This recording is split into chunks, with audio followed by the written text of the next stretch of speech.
Yesterday, I finally had a day off from uni while still in Lincolnshire because I'm back in uni again tomorrow.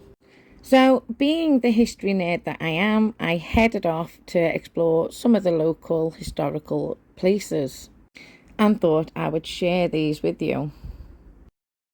My first stop was Tattershall Castle, and now it is dog friendly, but you can't take the dogs inside the castle itself.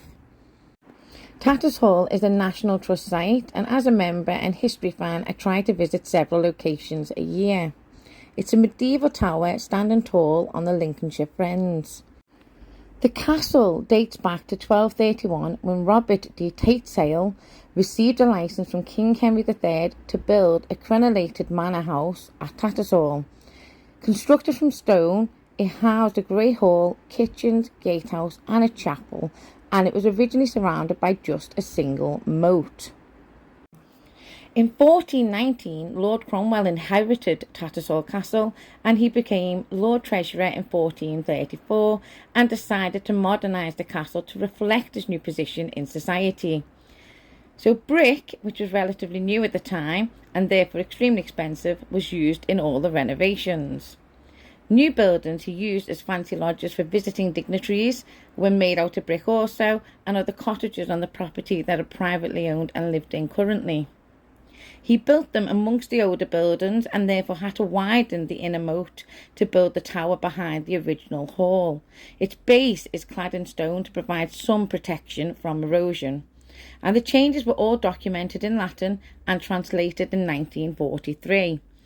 It revealed extensive changes to the land, including changes to the moat, now moats, and a connection to the local river.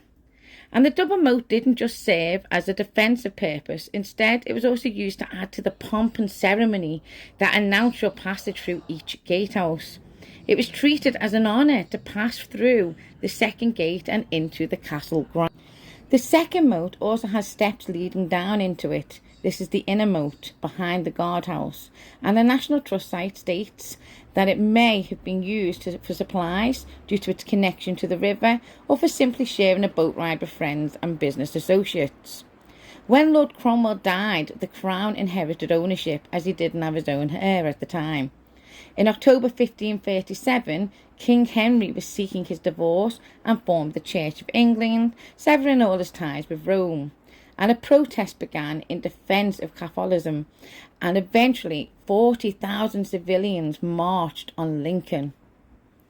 Charles Brandon, though he arrived too late to quell the protest, arrested and tried the ringleaders, sentencing them to execution, and he was gifted Tattershall in April 1537 as a thank you from the Crown. He essentially turned the castle into a Tudor palace and added a tilt yard to practice jousting. The castle was inherited by the Clinton family, who were then the Earls of Lincoln, and in 1643 a large part of the castle was damaged during the Civil War. The Royalists attacked and left only the tower standing. After the King's defeat, Parliament scheduled it for demolition. However, the Earl of Lincoln appealed and it was saved. When the last Earl of Lincoln died in 1693, the Fortescue family inherited the property and left it to go to ruin. Floors collapsed, windows were broken, and the moats were sadly filled in. At one point, the ground floor was even used as a cattle shed. In 1910, the family sold it to an American consortium who sold the original fireplaces to an American collector. In 1911, Holy Trinity, the church next door, contacted Lord Curzon of Kedleston, requesting his help to save the castle, and Lord Curzon bought the castle, replaced the fireplaces, and followed guidance set out from the Society for the Protection of Ancient Buildings. The moat system was the hardest to repair. Part of the land of the original moats were on was owned by local farmers at this point, so they couldn't follow the exact same route. So Lord Curzon replaced the missing windows with the stained glass you see in this video, and the design showed the crest symbolising all the prior owners from the first to Lord Cromwell himself. The architecture inside is absolutely stunning, as you can see. The fireplaces were restored beautifully, and this is the Great Hall. And a lot of the graffiti you can actually see is over 400 years old. There's lots to see and do here, and they do have a trail for children to do as well if you come along as a family. You know what the National Trust is like. They always try to incorporate little aspects for the children, which I absolutely love being a home educator. Unfortunately, we didn't have Nim with us on this occasion, so I'm going to have to bring her back here again.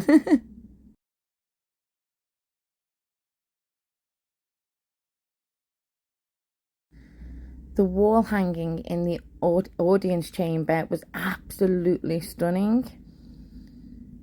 Obviously, you can't use lights in here or flashes or anything like that because you will damage it.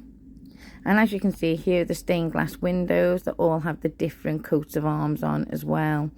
And the windows were absolutely stunning to look at, especially with the sun shining through them because the weather had cleared up at this point. This is the basement, and I completely freaked myself out and had to hand this job over to Hopes. I have to be insane doing this. I mean, this is why I come places like this with family.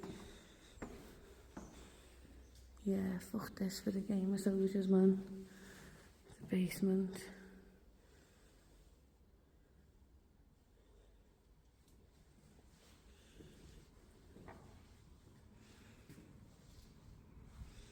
Yeah, sorry guys, just gonna explore this on your own. It was a lot darker than it appears on camera. The camera's lightened it up, but it was pretty much pitch black down there.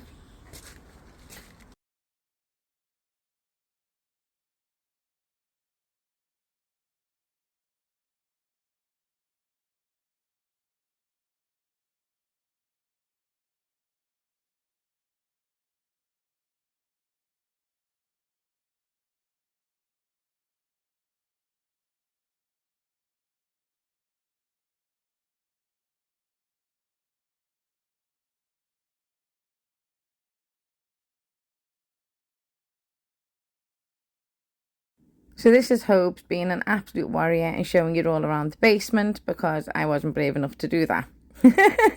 And one of us has to stay with the dogs, you see, because they couldn't come in.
And if Monty Python doesn't come to mind right now, then I'm sorry, but we can't be friends. Unfollow me.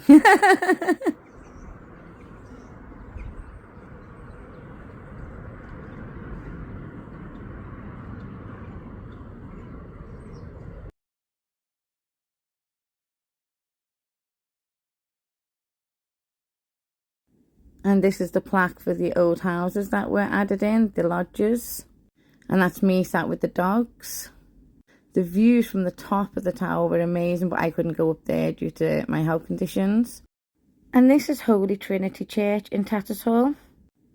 It was built in the 15th century with stunning architecture, and the church is located directly next to the castle. It was built by Lord Cromwell, and its build began in 1440 and it was finished around 1480. An interesting tidbit of info is that Tom's Thumb grave is actually by the font, and some of the stained glass can still be seen, but other panels were sadly damaged.